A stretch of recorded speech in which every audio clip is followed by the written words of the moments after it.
Sejam todos muito bem-vindos de volta ao canal do Centro de Estudos em Direito Internacional Penal.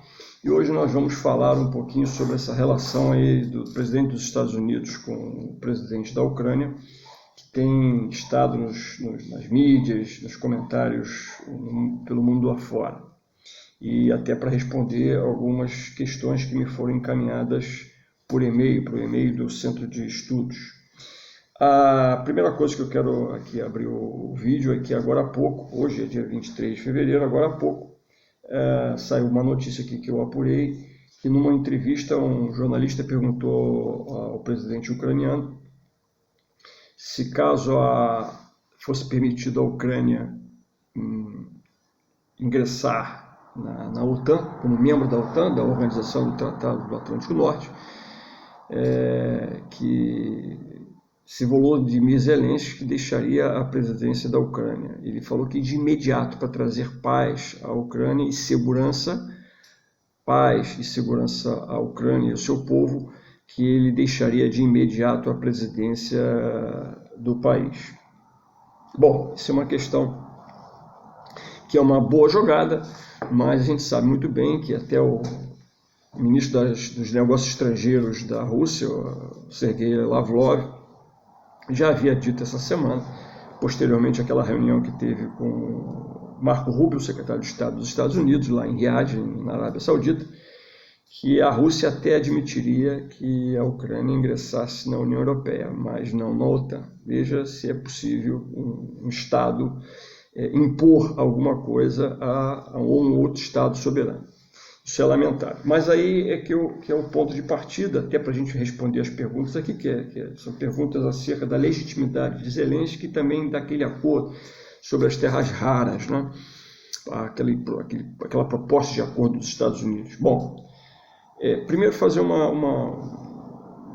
ponto que é importante, é que todos nós que fazemos análise, seja no direito internacional, seja nas relações internacionais, seja com base na ciência política, temos que nos ater aos fatos, à contextualização dos fatos.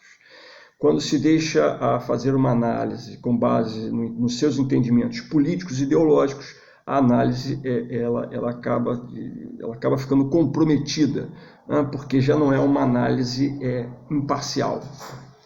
Acredito que é muito difícil quando a pessoa tem uma convicção, mas essa é a proposta que eu acho que a gente tem que ter, e aqui no canal do Centro de Estudos a gente se propõe a isso o tempo inteiro. Então, assim, partindo do princípio, Donald Trump falou, por exemplo, que não houve agressão. Claro que houve o crime de agressão, crime previsto, né, no direito internacional, previsto no Estatuto de Roma. Então, não há o que discutir. A Rússia agrediu sim, e não há o que pode argumentar do que for. Inclusive, é importante aqui frisar, a Ucrânia com países da União Europeia querem ingressar com uma moção. Amanhã faz justamente 3 anos do início dessa guerra, por meio desse crime de agressão por parte da Rússia contra a Ucrânia, um país soberano.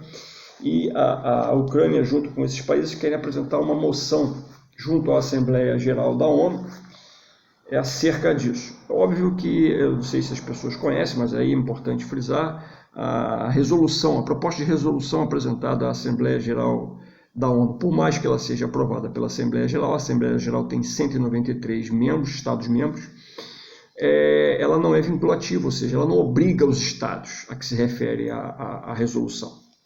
Em contrapartida, os Estados Unidos, e aí é uma informação trazida pela Reuters, né, do dia 20 de fevereiro, alega que os Estados Unidos da América querem apresentar junto aí sim ao Conselho de Segurança das Nações Unidas, se a proposta passar, né, de resolução passar pelo Conselho, é vinculativo, vincula aos Estados-membros. Diz que o G7 apoia os Estados Unidos nessa moção. O G7 são os 7 países mais industrializados do mundo. E assim é até algo que tenta, como eu falei aí da questão do crime de agressão, e esse é um fato inequívoco, né, que está estabelecido, o fato ocorreu, embora a Rússia queira chamar, como chamou à época, de uma operação militar especial, isso em nada deixa de tipificar a ação como um crime de agressão prevista, como já falei, no direito internacional, tanto no Estatuto de Roma quanto no direito internacional humanitário, de tal maneira que o grupo do G7 entende que a apresentação dessa moção por parte dos Estados Unidos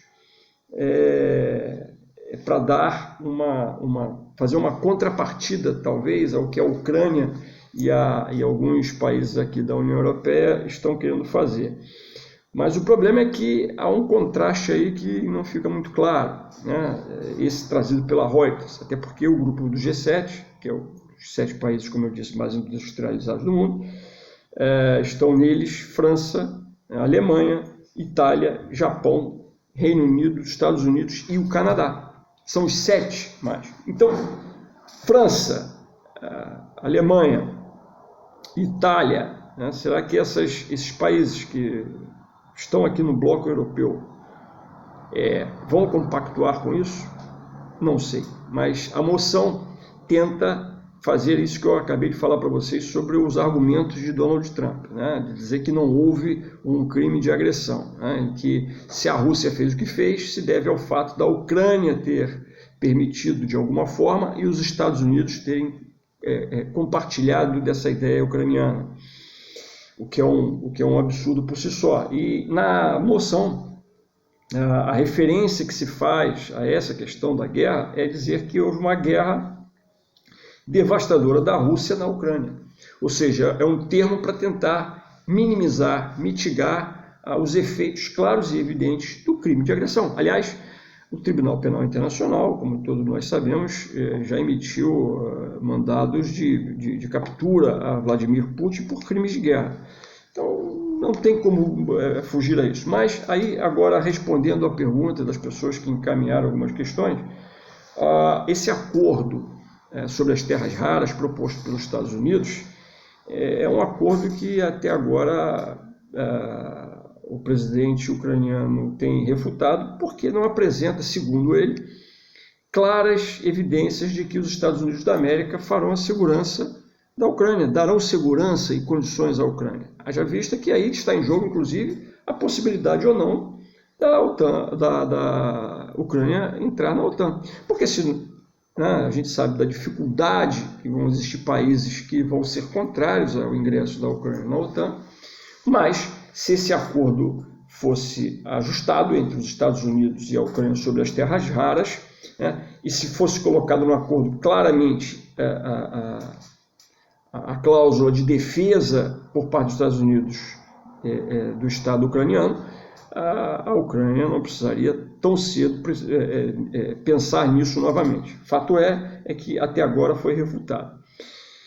Há uma importância, e respondendo a outra parte da pergunta, há uma importância porque esses minérios contidos nas terras raras parece que são extremamente necessários para as tecnologias hoje desenvolvidas nos Estados Unidos. Mas aí eu busquei algumas informações em sites especializados, dizendo que o último estudo que contempla a análise desses minérios das terras raras foi ainda há 40 anos atrás, quando ainda existia a União Soviética e que a Ucrânia fazia parte como república.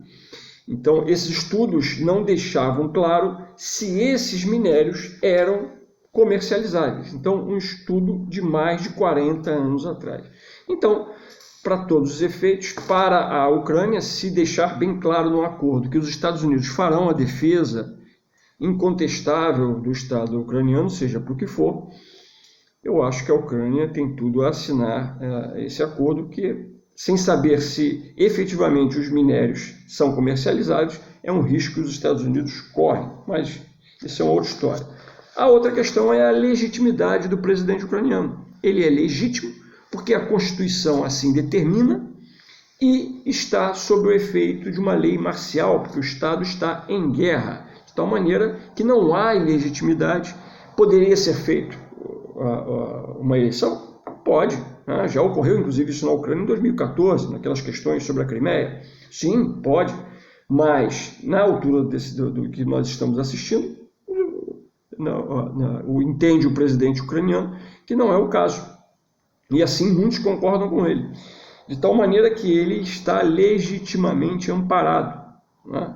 E isso não é questionável. Agora, também temos que levar em consideração que surgiram informações, né, inclusive do próprio jornal lá de Kiev, de que o presidente ucraniano andou aplicando sanções a possíveis pré-candidatos às eleições presidenciais ucranianas, o que levou alguns analistas a entender que, por um lado, há uma preocupação de não haver um crescente dentro da Ucrânia em guerra de pessoas pró-Rússia,